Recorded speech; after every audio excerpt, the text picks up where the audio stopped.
예, 그 뭐랄까 아베와 박근혜의 어떤 정신적 DNA가 네.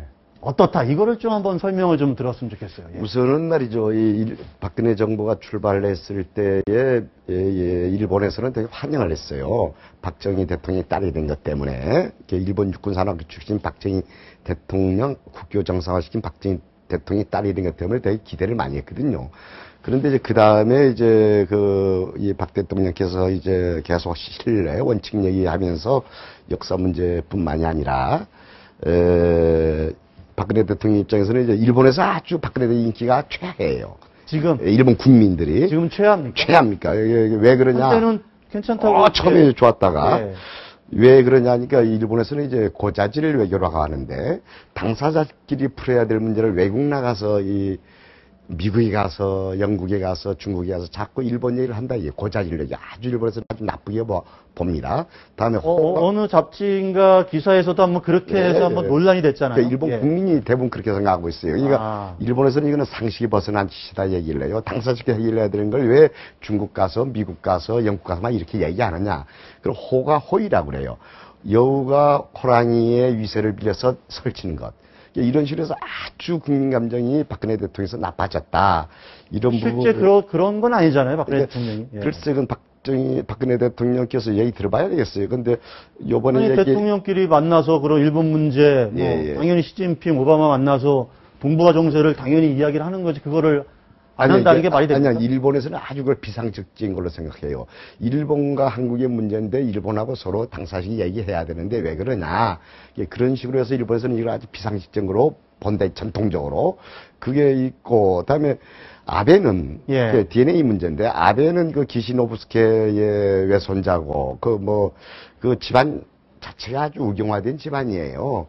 그 아베 같은 경우에는 침략 전쟁도 부인하고 본래 그 DNA가 그래요. 침략 전쟁이 아니다. 전쟁은 이제 입장에 따라 달라질 수 있다. 이런 식의 입장에다가 야스쿠니 시사 참배하고 A급 전범이 모셔져 있지 않습니까?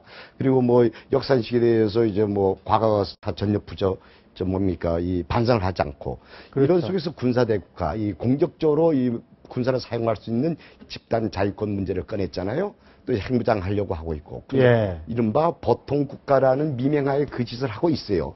그러니까 우리로서는 강도를 옆에 데리고 사는 게 되잖아요. 반성 없는 강도 살인자를 들으니까 불안하죠. 그러니까 우리는 이것을 가지고 국주의 부활이라고 얘기하지 아니할 수가 없어요.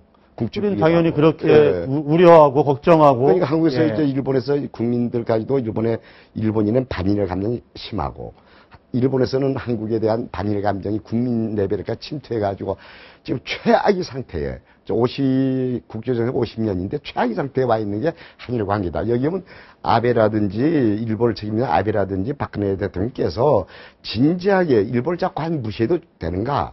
한국을 무시해도 될 것인가? 이러면서 진지하게 고민하면서 한일 관계의 정상화, 지금 비정상화거든요. 한일 관계의 비정상인 부분을 정상화시키려는 주체적인 의지가 있어야 된다. 그러면 일본에서 할 수 있는 게 있잖아요. 일본에서는 아베가 야스쿠니 참배하지 말고 위안부 문제 진정하게 반성하고 이런 모습을 보였을 때, 그러면 이제 양국 순회 회담도 가능하죠. 그렇게 되면 이제 서로가 이제 대화의 장에 앉아서 본질적인 이 두 나라의 문제, 이 문제를 논의할 수 있는 구조가 되지 않겠느냐 이거예요. 우리나라도 대일 정책이 없어요. 우리나라. 그런데 과연 아베가 고노다마 문제가 한참 시끄러웠잖아요. 고노다마를 수정한다 이렇게 갔다가 수정 안 하겠다 그랬다가 또 측근은 수정 검토한다 왔다 갔다 했는데. 기본적으로 고노다마를 아베 정부에 인정 안 하려고 하는 거 아닙니까? 아베 홍내가. 그렇죠. 일단은 집권하기 전에 표현은 명백하게 고노다마 무라야마에 대한 수정을 하겠다라고 의사표시를 했었고요. 근데 문제는 본인이 수상이 되고 나서는 일본 정부의 대표라는 형식을 띠고 수상이라는 무게감을 갖기 때문에 아무래도 정부의 기존 견해에 대해서 근거가 없고 본인이 절대로 반박할 만한 확실한 근거가 없는 이상은 일단은 승계할 수밖에 없습니다. 근데 이 둘 사이를 왔다 갔다 하는 게 작년 1년이었고 올 초까지도 이어졌죠. 근데 문제는 조금 전에 말씀하신 대로 하기우다 고이치라는 사람은 아베 신조 수상의 최측근 중에 신복 중에 한 명입니다. 근데 아베 수상이 현실적으로 수상이기 때문에 코노다마에 대한 승계 얘기를 했을 때, 그러니까 그런 아베 수상의 또 다른 이면, 즉 본인이 감추고 싶어하는 본래 역사인식의 측면에서는 그 내용을 밝히는 게 하기우다의 역할이라고 생각이 되거든요. 그러니까 일종의 아바타라고 생각을 하시면 될 것 같아요. 아베의 아바타다. 네. 그러니까 아베는 여기서 이렇게 얘기하고, 그렇죠. 아바타는 이렇게 얘기하고. 네, 오히려 그러면서 이중 플레이를 좀 하는 거 이중 플레이라고 아닙니까? 하는 것이 결국은 이게 바로 아베 신조 수상의 속내라고 하는 것을 일본 국민들한테 어필하는 셈이거든요. 당연히 그거에 대해서 다시 관방장관이 코노다마의 수상을 의도가 없다. 사실은 이 세 가지 의견을 봤을 때 일본 정부가 코노다마에 대해서 어떻게 생각하는 것인가 굉장히 헷갈릴 수밖에 없습니다.